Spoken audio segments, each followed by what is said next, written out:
प्यारे भाई बहनों, मित्रों, साथियों, आज की इस इंग्लिश क्लास में आप सभी का हार्दिक स्वागत है, अभिनंदन है, वेलकम है। आज हम क्लास 7th में lesson number first the three question की चैप्टर जो है हमारा द हरमित, यहाँ से लेकर जो पीछे का जो चैप्टर खत्म होगा, जो पैराग्राफ है वहाँ तक पढ़ेंगे। द हरमित से लेकर जो पीछे के पैराग्राफ तक इसको पढ़ने का प्रयास करेंगे। तो आइए शुरू करते हैं आज का paragraph. The hermit listened to the king but did not speak. तपस्वी ने राजा की बातें ध्यान से सुनी लेकिन वह कुछ नहीं बोला। ही वेंट ऑन डिगिंग, वह भूमि को खोदता ही रहा। ही वेंट ऑन डिगिंग, वह भूमि को खोदता ही रहा। You are tired said the king, राजा ने कहा आप थक गए हैं। यू आर टायर्ड, यू यानी तुम, आर यानी हो, टायर्ड यानी थके हुए, सेड द किंग, राजा ने कहा। You are tired said the king, राजा ने कहा तुम थक गए हो। Let me take the spade and work in your place, लाइए फावड़ा मुझे दीजिए और अपनी जगह मुझे काम करने दीजिए।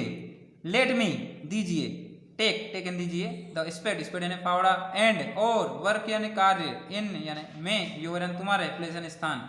लाइए मुझे फावड़ा दीजिए और आपकी जगह पर काम करने दीजिए। Thanks said the hermit,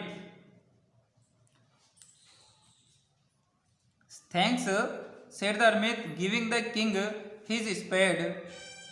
thanks said the hermit giving the king his spade. तपस्वी ने राजा को फावड़ा देते हुए धन्यवाद दिया।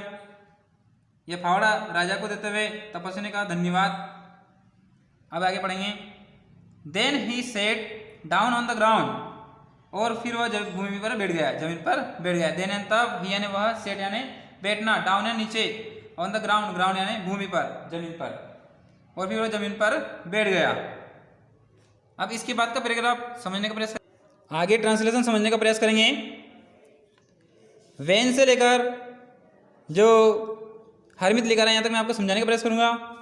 When the king had dug two beds he stopped and repeated his questions.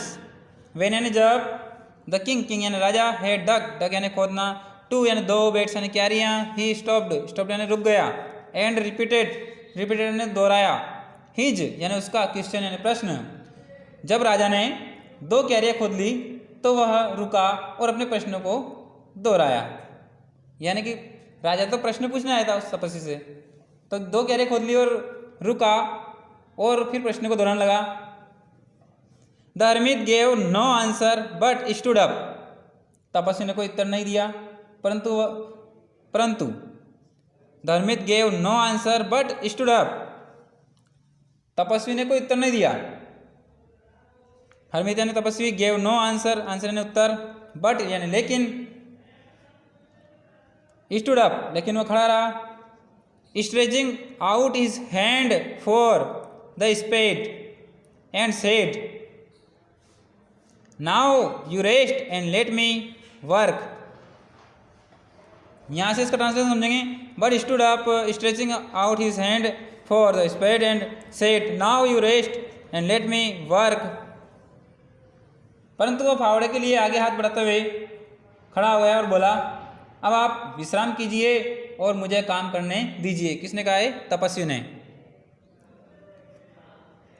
But stood up, stretching out his hand, stretching का मतलब होता है आगे बढ़ाते हुए, हाथ आगे करते हुए, हैंड यानी हाथ, फॉर द स्पेड यानी पहाड़ के लिए, एंड सेट्स यानी कहा, नाउ यानी अब, यू यानी तुम, रेस्ट यानी विश्राम, आराम, एंड लेट यानी दीजिए, मी मुझे, वर्क यानी कार्य। परंतु वह फावड़े के लिए आगे हाथ बढ़ाते हुए खड़ा हो गया और बोला अब आप विश्राम कीजिए और मुझे काम करने दीजिए। But the king did not give him the spade and continued to dig. But the king did not give him the spade and continued to dig. But लेकिन the king यानी राजा, did not give नहीं दिया, him यानी उसे, the spade यानी फावड़ा, and और continued यानी लगातार, to dig यानी खुदाई करना। ध्यान नहीं आगे। परंतु राजा ने फावड़ा नहीं दिया और खुदाई करना जारी रखा। But the king did not give him the spade and continued to dig. परंतु राजा ने उस तपस्वी को पहाड़ा नहीं दिया और खुदाई करना जारी रखा, पूरा खुदाई करता रहा। 1 hour passed, 1 घंटा बीत गया। 1 यानी 1, आवर यानी घंटा, पास्ट यानी गुजर जाना, बीत जाना। 1 hour passed, 1 घंटा बीत गया। देन अनदर, पहले 1 घंटा बीता, फिर एक और। 1 hour passed, देन अनदर, पहले 1 घंटा बीत गया खुदाई करते हुए, और फिर 1 घंटा और बीत गया, 2 घंटे हो गए। The sun went down behind the trees and at last the king stuck the spade into the ground and said, I came to you wise man for an answer to my questions. पहले 1 घंटा बीता, फिर एक और। The sun went down behind the trees, सूर्य वृक्ष के पीछे छिप गया। And the last the king stuck the spade into the ground and said, और अंत में राजा ने फावड़ा जमीन में धंसा दिया, अटका दिया, खड़ा कर दिया, और कहा, एंड सेड, और कहा, I came to you wise man for an answer to my questions. हे ज्ञानी पुरुष, मैं आपके पास अपने प्रश्नों के उत्तर पाने के लिए आया था।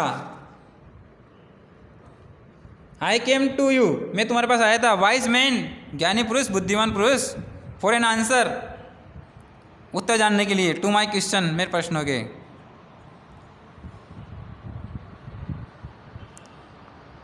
If you can give me no answer tell me so and I will return home. ध्यान से समझेंगे। If you can give me no answer, यदि तुम मुझे कोई उत्तर नहीं दोगे, यदि आप मुझे कोई उत्तर नहीं दे सकते, tell me so and I will return home, तो मुझे बता दीजिए, मैं घर लौट जाऊंगा। यदि आपको उत्तर याद नहीं है तो मुझे बता दीजिए कि आप उत्तर नहीं दोगे तो मैं अपने घर लौट जाऊंगा। Here comes someone running said the hermit. Here comes someone running said the hermit, said ने कहा, हर्मिट ने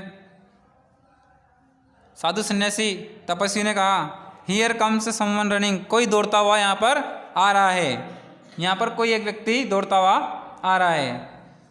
तपस्वी ने राजा से कहा, या तपस्वी ने कहा, कोई व्यक्ति दौड़ता हुआ यहाँ आता है, मतलब यहाँ आ रहा है दौड़ता हुआ। अब आगे के वीडियो में हम सेकंड जो सीन है, अब वो व्यक्ति दौड़ता हुआ आता है और इसके बाद क्या कहानी होती है, क्या स्टोरी होती है, अगले की वीडियो में सीखेंगे। आशा करता हूँ कि आपको हमारा वीडियो अच्छा लगा होगा। जय हिंद, धन्यवाद।